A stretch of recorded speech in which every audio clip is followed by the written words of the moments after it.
travel? We got all the travel buzz here on Smart People, Travel Wise with Alvin Adriano on PHLV Radio. Mabuhay and welcome to all of our viewers and friends. Thank you so much for joining us for another episode of Smart People, Travel Wise. This is going to be the last Tuesday of January, and we're welcoming the final month of winter and hopefully the end of this pandemic. But welcome again. My name is Alvin Adriano, CEO of Travel Wise International, and the host for today's show here on Smart People Travel Wise. We chat about travel professionals, about different perspectives in travel, and we know how important it is to travel and explore. So we bring you unique viewpoints to help our viewers travel better. It's been a great month so far, and I hope everyone is safe and healthy. And just like anything in life, take one day at a time. So if you're ready to plan a vacation and start thinking of the possibilities, go ahead and hashtag ready to travel. We know this won't last forever, so if you're ready to get inspired, again, hashtag ready to travel. Now, don't forget to catch our show every Tuesday at 12 p.m. Pacific Time or 3 p.m. East Coast Time on PHLV Radio, available on Facebook, YouTube, iHeartRadio, and even catch us on PHLV Radio app, which is available on all iOS and Apple devices. As travel resumes, we can hear traveler sentiment begin to grow loud with optimism. Countries are slowly relaxing testing and quarantine protocols, and airline passengers numbers continue to climb. Most travel is done in the close proximity of people's homes, while a few are slowly feeling confident to travel a little farther away from home. 2022 will be a pivotal year for many in the travel community as we try to recover monumental losses for years past, but especially for Asia, which continues to be a no-go zone for many travelers. On today's show, we'll be chatting with Jobert Opalencia, CEO of Orient Tours and the chairman of PADA New York, which is the Pacific Asia Travel Association located in New York, New York. PADA was founded in 1951 and is a nonprofit membership association that acts as a catalyst for the responsible development of travel and tourism to, from, and within Asia-Pacific region. As newly elected president for PADA New York, Jobert is now challenged with the task of reigniting the chapter and providing resources for the development of the travel and tourism industry in Asia. Jobert is not new to the travel industry and is a pioneering figure who established Orient Tours in 1986, handling leisure and MICE groups traveling to Asia and the Pacific. He's continued to lead his operations, showing remarkable resilience and adaptability despite several market challenges that have become the new normal. Jobert's success could be attributed to a business philosophy that places a premium on keeping his word, and he delivers what he has promised. Moreover, he leads and demonstrates the advantages of personalized service, and his clients count on the quality he delivers. He's been active in the international markets for over 34 years, and in the last 7, he has actively promoted the ongoing partnership with cooperation between Turkey and the Philippines. So please welcome one of the kindest men in travel, Mr. Jobert Opalencia. Hey, Jobert. Hey, Alvin. Thank you for the kind words, and good afternoon to your viewers and Filipino viewers that are all around. Magandang hapon po. Oh, it's so great to have you. You know, we haven't been able to see each other due to the pandemic. We're always in conferences or events together. But, you know, for all the viewers, how has business been and how has your business been affected during the pandemic? Business definitely, you know, everyone knows that the tourism industry is no exception. We have taken our own beating and we have survived. We are continuing to survive. It's just a matter of keeping yourself busy, keep your sanity, and then watch out for what is around you. So when travel opens, when the industry is full swing, you know what has to be done. It has not been an easy 2 years for us.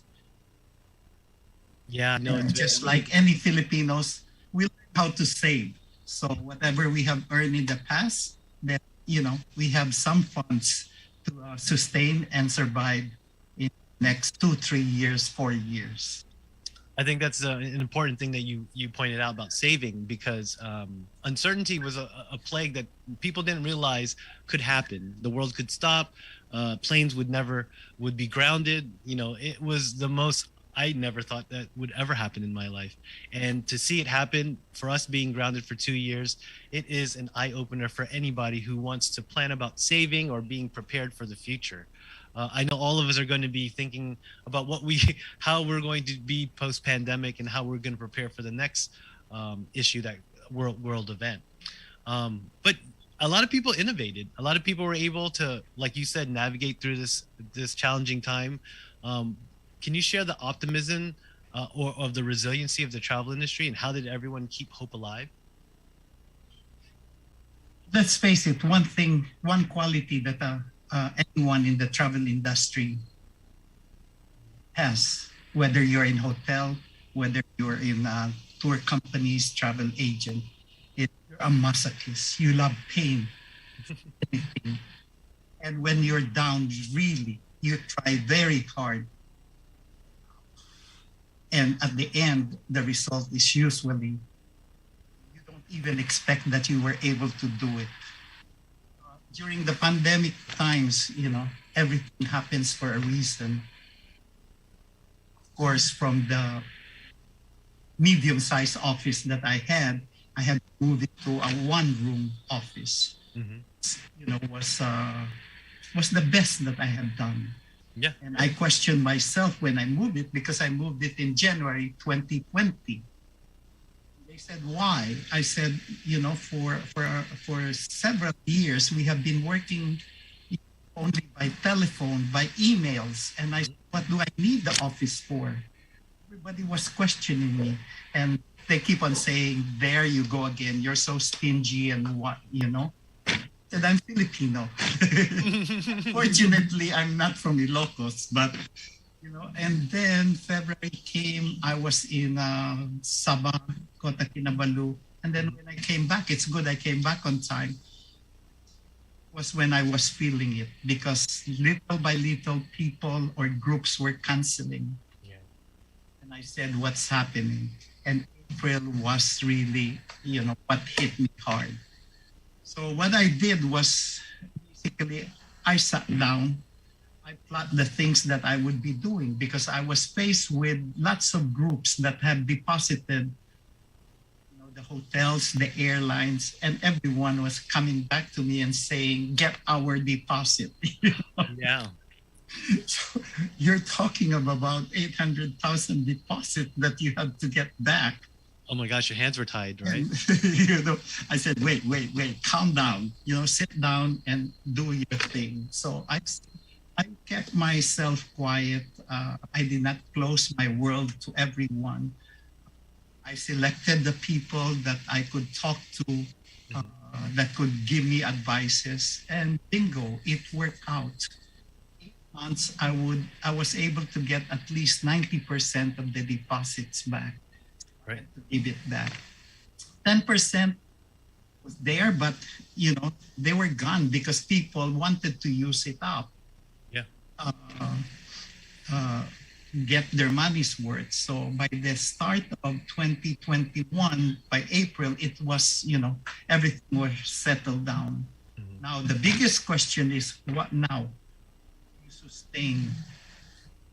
Sanity-wise, I opened up several webinars, several virtual groups.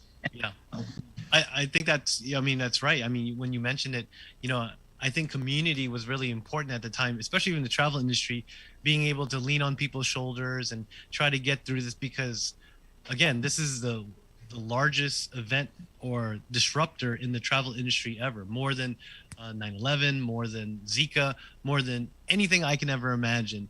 This was a deterrent for a lot of industries' destinations. And so I thought it was really keen because, again, we talk about the being fortunate, because a lot of business pivoted, left their offices, went home base, moved to a virtual space, which ended up saving a lot of money and reducing costs. But at the same time, people were looking for community, and people innovated in different ways. And that brought along the rise of social media, virtual platforms, and that kind of mentioned into something that you innovated to, the Kaipan, right? Can you talk more about what that was and how that idea stemmed? if you're referring to Kapihan, it just came out of the blue, you know. For one, I was talking with some friends from the media, from the airline, and I said, you know, the only visitors the Philippines or the only supporters the Philippines would have would be the Balikbayans, the returning Filipinos, especially that for years this has been tested.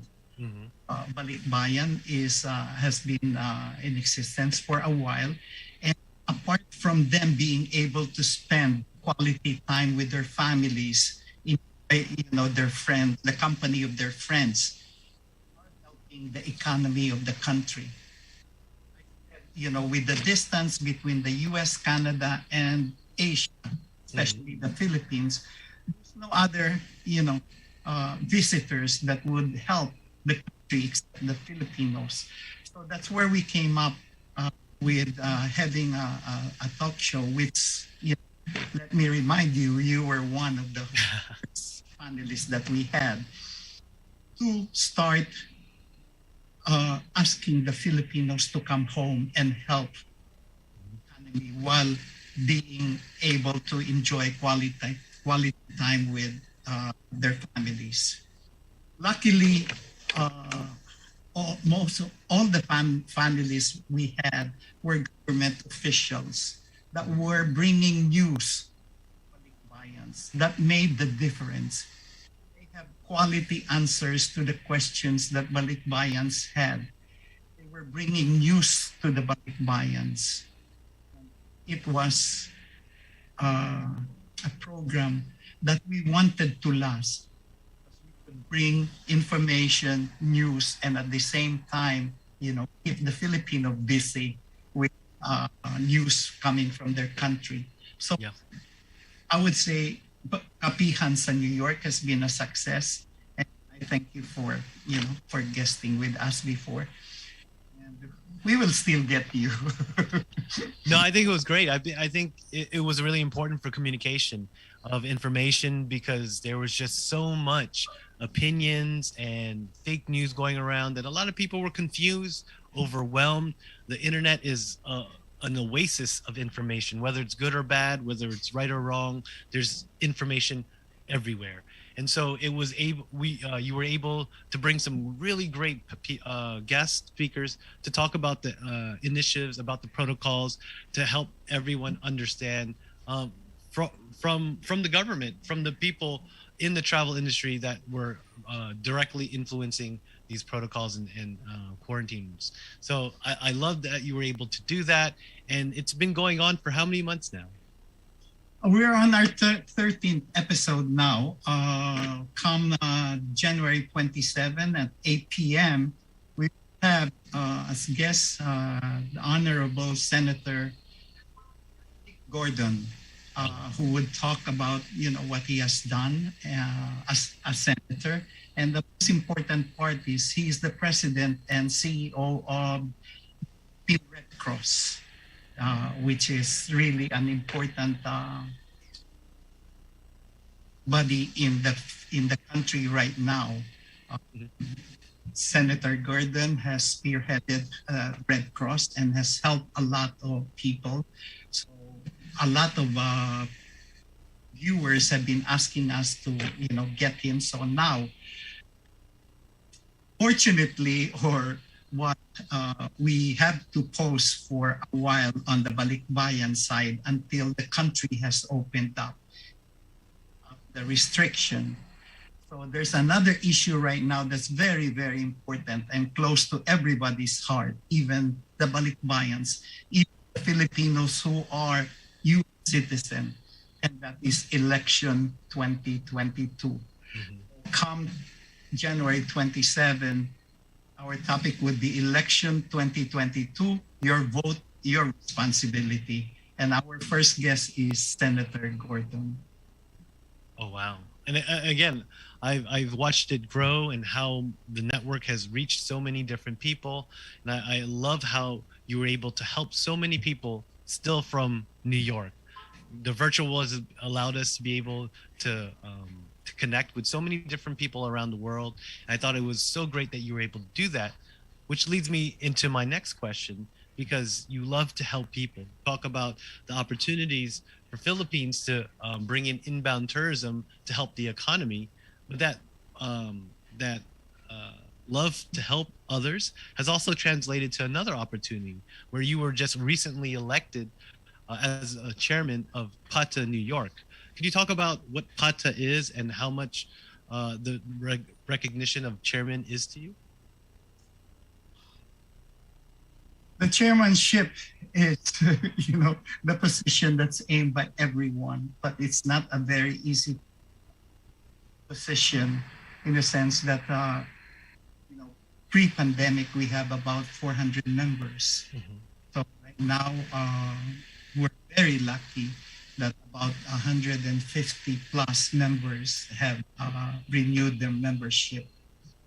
Unlike in the past, wherein there were very limited activities that the members can through the present board.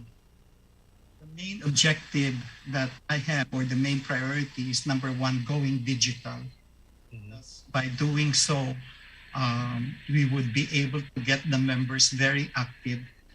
We would be able to help the hotels, the tour operators feature their products.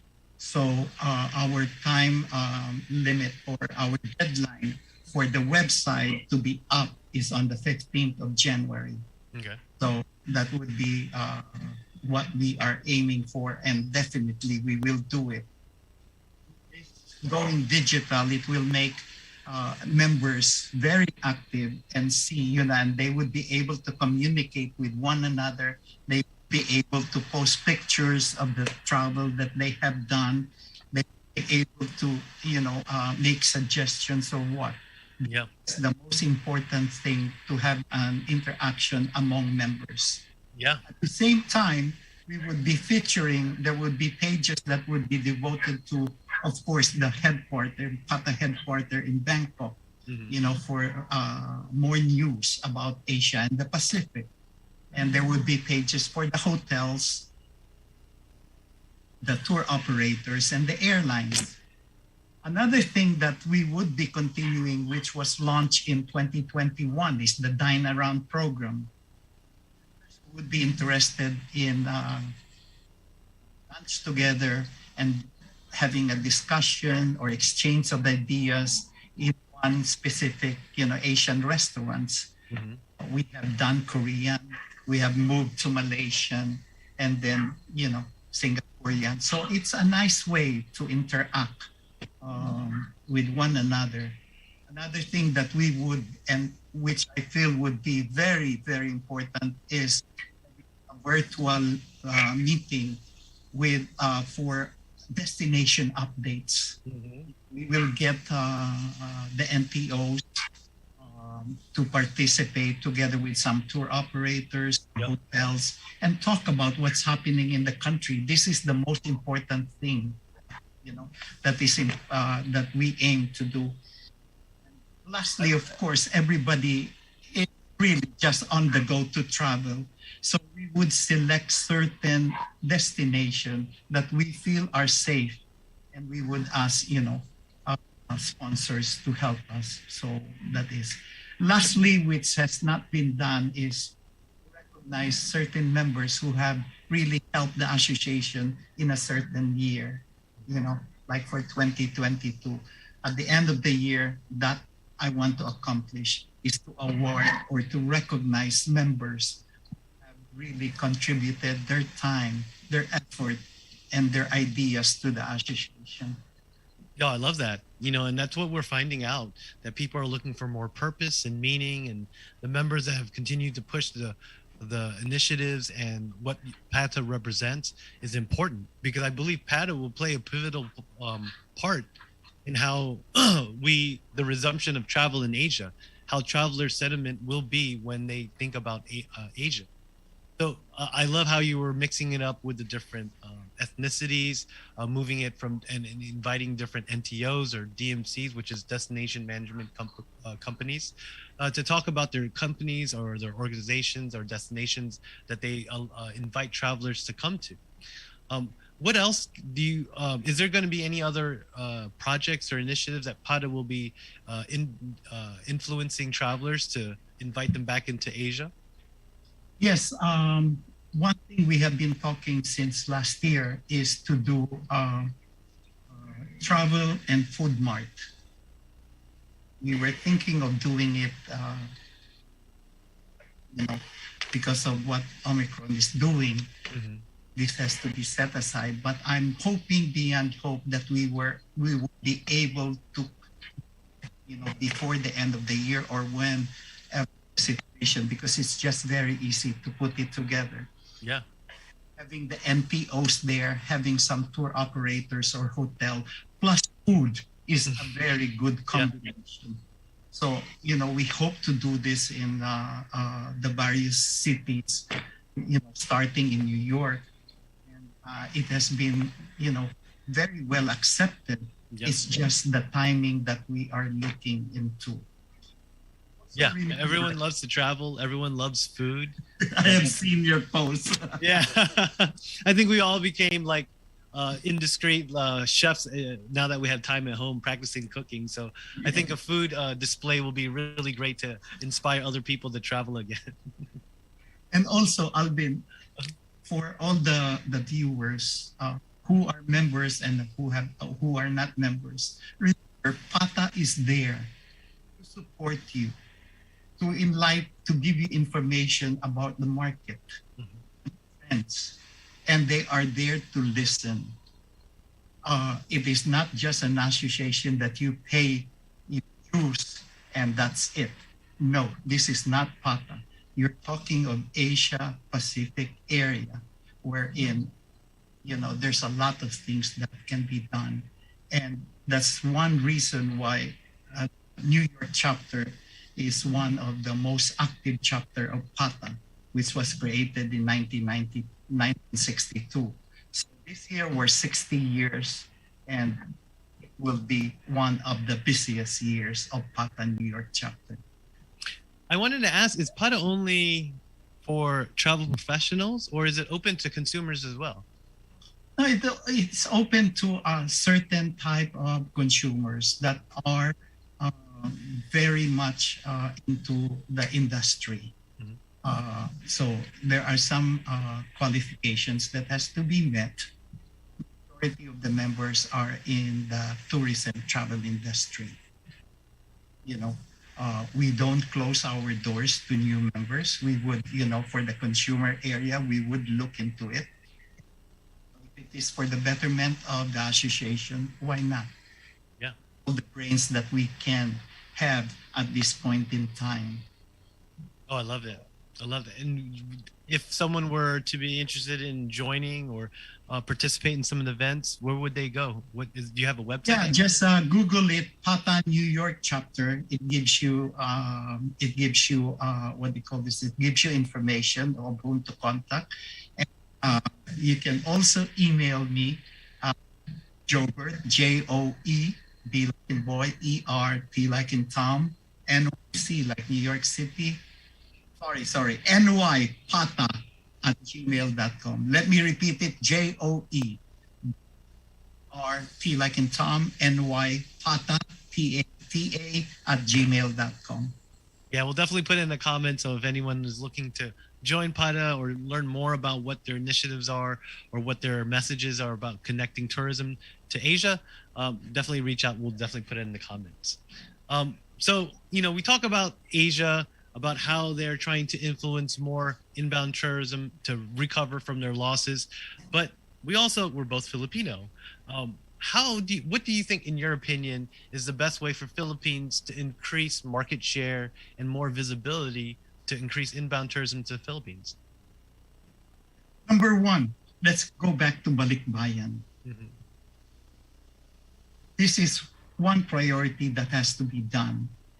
Them extra benefits for them to come to the country. Ease up the quarantine restrictions. A very tough decision that one has to be made. But 2 years is 2 years. Make people responsible for whatever they do. You cannot sacrifice economy. COVID will not kill the people. Hunger will kill the people. My request is for the government to ease up quarantine period for the returning residents. 5 days is still 5 days. I know they will not accept my opinion that they are vaccinated, they have been boosted or what. It's worth the try. And I'm sure that a lot will come home. Please don't make it difficult for your own people. Please do not make it difficult for people who are ready to support you. If you're after the foreign tourists, open up your borders. Put out your safety protocols. If they follow, well and good, let them enjoy the country. If they don't, send them out or put them to jail.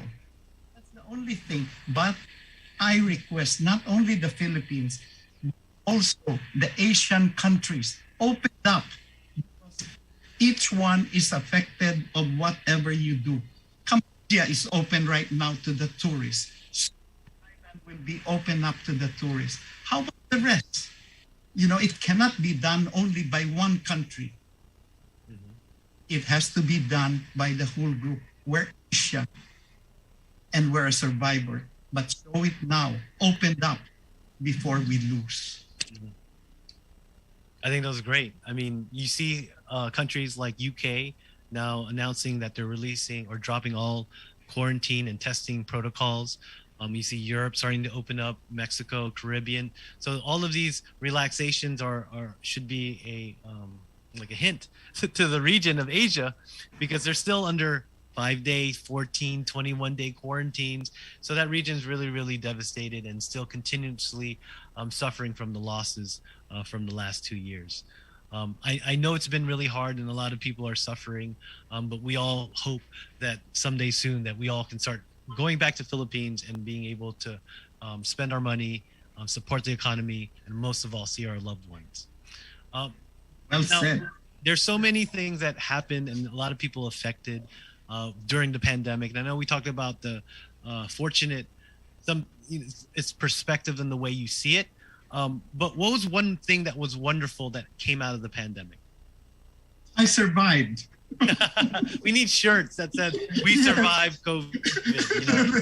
That is the most important thing. I've been healthy and I can't ask for more.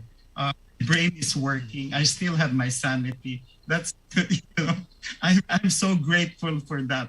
I traveled December 4th to 19. I was pushing my luck too much. But then at the last destination, I said, this is my last trip now. I will not push my luck. But really, yes, that's one good thing that happened. But business-wise, one good thing that happened is I was able to survive. Well, that's all that It's matters. just that everyone has to tighten up their expenses. Study very well to which direction you are going. Immediately, you know, especially nowadays, every cent count. Before it was just easy, you know, to spend, you know, for this and for that. But everything that I spend for, I really study it. Yeah, I mean, it's important. Everything. It's the most important thing to do at this point in time. Yeah, and that's why we do in travel, because we value experiences. We understand the material things can disappear, and we value the way that we live our lives and how we can influence those people in our lives. But you've been able to travel during this pandemic. I know you recently came back from Saudi, and able to go to different trips. When post-pandemic, where would be the first place that you would go? Philippines. Philippines. I miss my mom. I miss, you know, my siblings and my friends. I know there's a lot of things that I still can do apart from seeing my family, but that's my priority at this point in time. I just hope that they would ease up the quarantine period, and there's a lot of people that wants to go home, and this is my priority. Before I forget, for the traveling public, remember, you don't have any other good partners in the industry except your travel agents, your tour operators. Do not dare to go straight to the suppliers. In the end, you will just be sorry. And if you have not traveled, do not wait for the time that you would say, I'm sorry, I failed to do it while I had the chance. Love it. I think so many people are affected by this pandemic, also mental health, and not being able to see, explore. People travel for a variety of reasons, not just to relax, to see family, to people work over abroad and then come back home to be reunited with their loved ones. So I think we have to appreciate the ability to explore, and hopefully soon we'll be able to see all of our loved ones again. So with that said, any last minute tips you want or advice for all the viewers, Gilbert, before you head out? 2022 looks to be better, looks to be going good. Your plans, talk to your travel agents. You have all the times, to start making your plans. I know being kept at home or not being able to travel, mentally and emotionally and physically affects you. Now is the right time. The numbers in New York and the numbers in other places have started to come down. I take it as a good sign, for everyone to start making their plans. And I'm definitely sure you want to you would want to be with your loved ones and start making the plans. Again, I repeat, do not dare to go straight to suppliers. Talk to your travel agents, because this is the most important thing right now. Need help, they're just phone away. You go straight to the suppliers, you have recording talking to you. Love it. I think people are now understanding the purpose of travel advisors. It's just so complicated now with the restrictions, the protocols, the documentations, and then that's just only if you're going to one country. Imagine if you're going to multiple countries. So using an advisor is now just a part of the process. It should be on everyone's checklist, because we love support, being able to have help, someone who's done it more and more. I mean, me and Jobers have already been traveling all across, so we're really fortunate to be able to share this with people. But Jobert, thank you again for being able to come on the show and sharing all your insights and all the plans for PATA. We're excited for PATA, the Asia region to open up, because there's a lot of people who are so willing to travel and explore that part of the world. So thank you. Before we end up the show, say hi to your mom. I highly respect her. Thank you. Thank you so much, Gilbert. Well, travel is more than leisure. It's the ability to move freely and discover, work, play, learn, and probably even more. But what we know is through the pandemic, people have found ways to survive. At the height of the pandemic, when there was little hope left, the travel industry really found a way to survive. Every company, organization, and destination in travel is actively finding new ways to connect. With whether it's safety, health, security, or desire, travelers today is looking for something more. They're looking for purpose, and I believe Asia will be able to leverage their luster and allure to attract the modern traveler. We hope that the gateways to Asia open sooner than later, and that we all can discover a better, meaningful purpose in life with all of our curiosities. Thank you again for all the viewers who are able to spend a few minutes of their day to learn more about the travel industry. And if you're looking to travel and experience the world without managing your own vacation, please reach out to our award-winning travel agency, TravelWise International, by visiting www.itravelwise.com, or you can reach us at 301-248-8898. Thank you again to all of our viewers and listeners who were able to join us today. Stay safe, and until next time, smart people, travel wise.